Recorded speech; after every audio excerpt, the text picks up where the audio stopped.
Shabbat Shalom, everyone. Chag Sameach. So we read the book of Ruth on Shavuot, and Ruth is seen as the paradigm for someone who chooses to be Jewish. I want us to think a little bit about what that means today. Before we do, I would like people here in the room, raise your hand if you or someone in your immediate family has either converted to Judaism or is in the process of converting to Judaism. Look at how many hands are up. So the question that I want to ask today is, what does it mean to choose Judaism? Now, for those of you who have been here for a long time, it was somewhere in the first 5 years that I was here. I actually gave a sermon on High Holy Days, arguing that in today's day and age, every single Jew needs to be a Jew by choice, right? It's not enough just to say, oh, I was born Jewish, I have Jewish blood, I have Jewish birth, right? We have to choose to be Jewish. And I want to think today about what that means, and I want to try to learn from Ruth, what does it mean to choose Judaism, to choose to live a Jewish life, to choose to engage in Torah? Because that, I believe, is why we read the book of Ruth on this holiday. This is Zman Matan Toratenu, the time when Torah was given to us, but it doesn't say whether or not we've accepted it. Right? That's still part of what we need to do. The gift is there. It's on the table. Now the question is, what do we do with it? Do we choose to accept it? Do we choose to engage with it? Do we choose to make it a part of our life? So what does it mean to choose to be Jewish in today's day and age?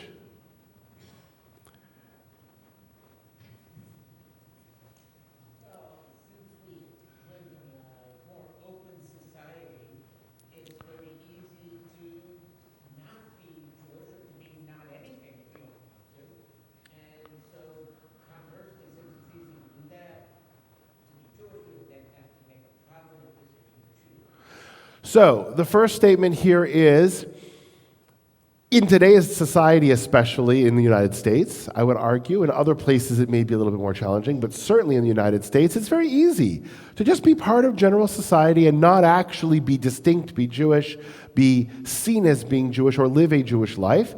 And so there needs to be some sort of a positive, affirmative choice that we make. And then I will argue, maybe some actions that follow after that choice that indicate, okay, I'm Jewish. Good. What else? Jane.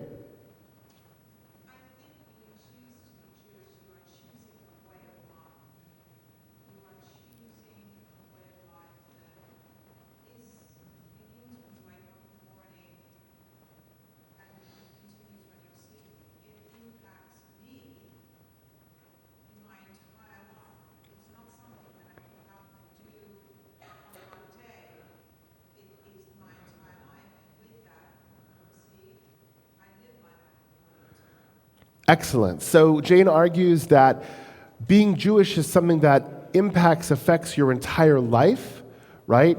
It's not what I would call top hat Judaism, right? There's great opportunities to put on a top hat, to go out, to wear it, and then we go home, we take it off, and we go, right? Judaism is a part of who we are all the time. We can, and we have taught many classes on Judaism and fill in the blank. Business ethics, medical ethics, personal behavior, all sorts of things. Judaism gets into the bedroom. Judaism gets everywhere, right?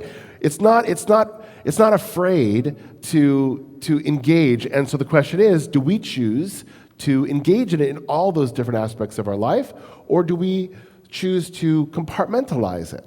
Please. Yeah, Darren. No.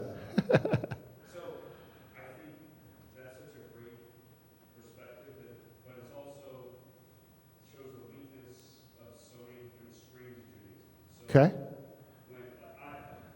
For better or for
Good.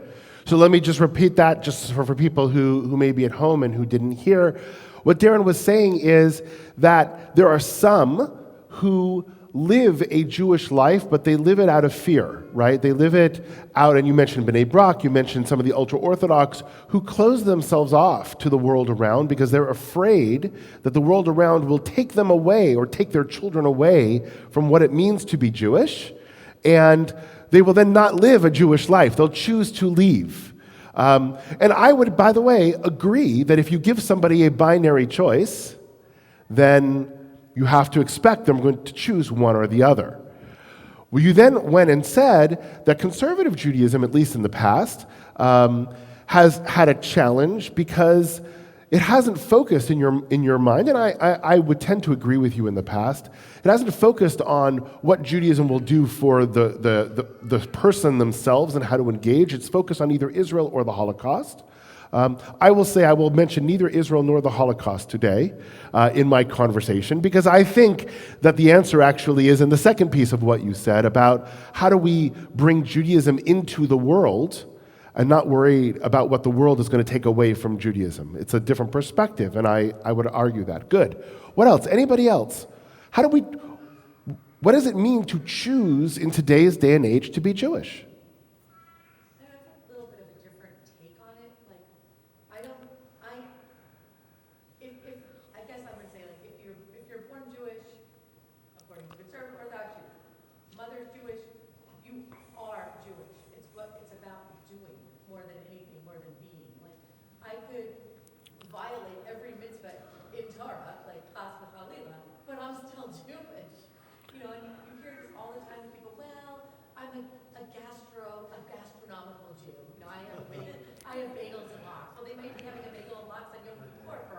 Right. Where you say, well, I'm a spiritual Jew, but I don't have to go to services. But it really, without mentioning the Holocaust, in every generation when somebody seeks to destroy us, they don't come knocking on your door saying, did you go to services this week? Did you light Shabbat candles? All they're doing is they're identifying you as a Jew, which can be good or not good. So, look, I mean, I believe it's what you actually, you're choosing to accept certain mitzvot.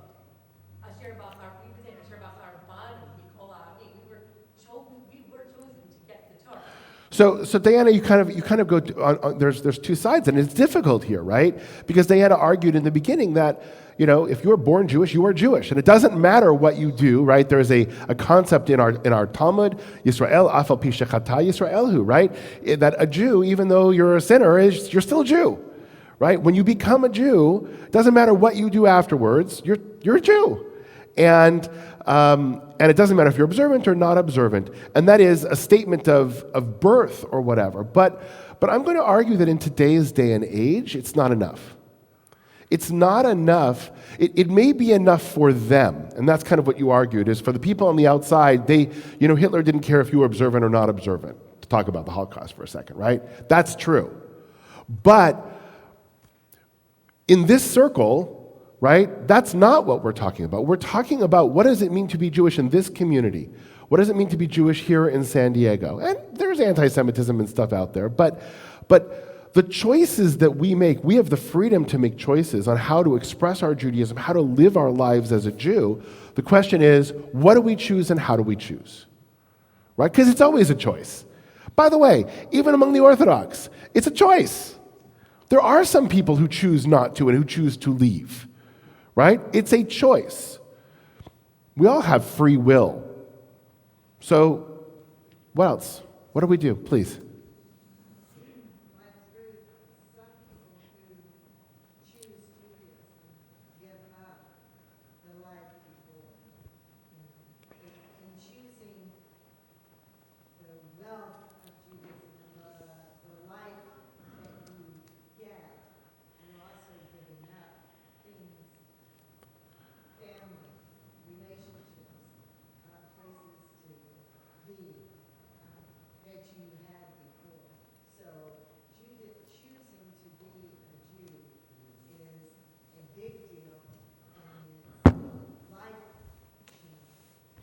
So Rivka argues that choosing to be Jewish, especially if you're coming from outside in. We're not talking about for those who are already Jewish but are choosing to live a Jewish life. There is a sacrifice that is made, right? There's a change. You live your life differently.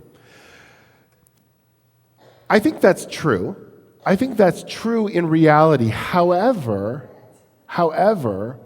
I don't think our tradition requires it. Our tradition requires that you give up certain observances.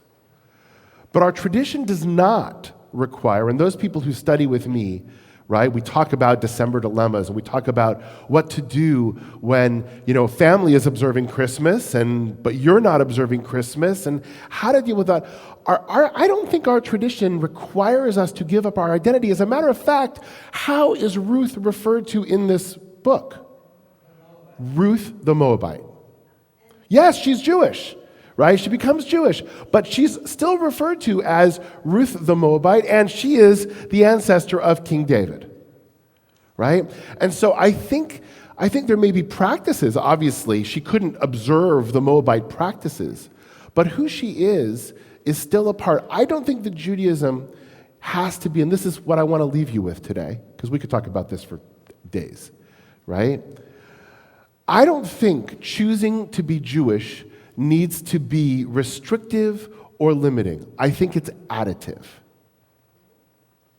right?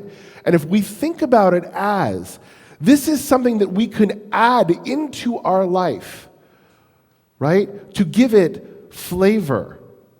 My wife is sitting right here. Think about it as spices, right? Think about it as spices. Spices change the dish, no doubt.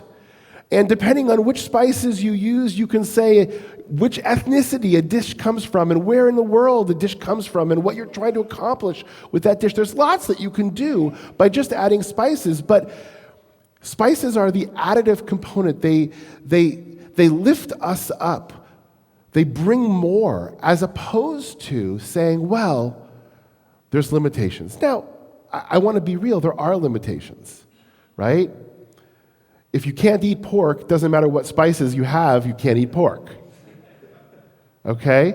So I'm not naive to say that there aren't limitations and choices, but there are limitations in every choice that we make. If we choose to go right as opposed to left, then what's on the left side is no longer there for us. That is with any choice that we make. Karina. I think I would just want to add that when you choose Judaism, whether you're born Jewish or not, you're choosing to see the world through a lens of more blessings. Because you don't even know what the blessings are if you don't dig in and learn what they are. It's a feast. It's there for you to have something that you are lacking until you choose it. You didn't come to the table before, but now you're at the table, and there's all these blessings that you didn't see. But it's amazing, it's delicious, there's so much to choose from that you didn't have the choice of before, but now you have. Absolutely. What Karina argues is that when you choose to be Jewish, you are choosing to live a life of blessings, of finding blessings, right? That's what we're supposed to do. We're supposed to find 100 blessings every single day. Go out and search for them, right? And when you look at the world that way, it becomes additive and positive as opposed to limiting of what it is that you can't do and what it is that you shouldn't do. Okay? Debbie.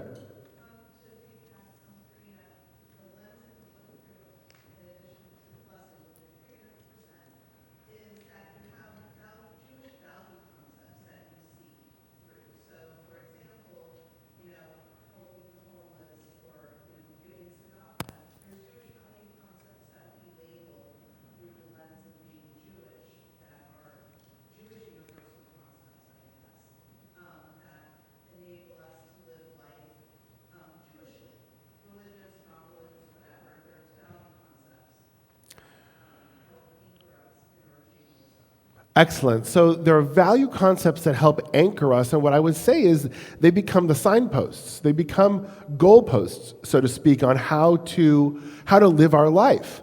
And it's not that we do every single one of them all the time, but they're always out there. I actually argue that liturgy is the same way, right? As we go through the liturgy and as we see the different concepts within our liturgy, we don't feel connected to each and every prayer every single day, but it's sort of a menu for us that's out there of ideas and concepts. And if we open ourselves to the liturgy, we resonate to different ones depending on where our mind is at, where our heart is at, where we are at on any given day. And the same can be true for these value concepts, for these mitzvot that we have. All right, I was really trying to bring it to an end, but I'm glad people are enjoying this conversation. For me, being a Jew is making light, and we teach our children making light, meaning go out in the world, be positive, shine light to the mitzvah, and that's what our kids get from being Jewish. Being a light to the nations, right? Being a light out there, creating light. When you said making light, I heard something else, making light of, which is a different phrase. But yes, I agree with you. I saw a hand back over here. Yes.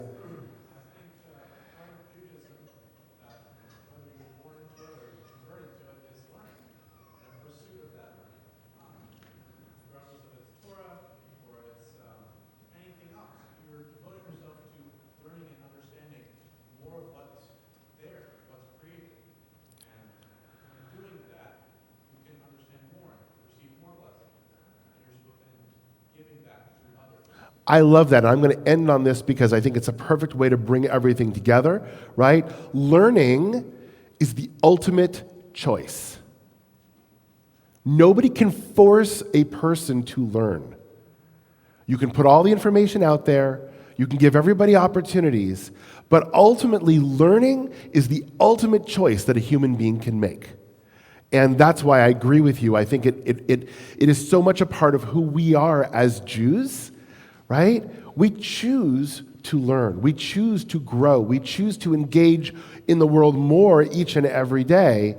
Excellent, excellent way to bring this all to a conclusion. To me, that is why we read the book of Ruth on Shavuot, the day that we celebrate Matan Torah, right?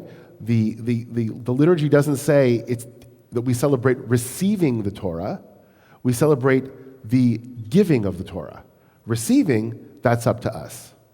Shabbat Shalom. Chag Sameach.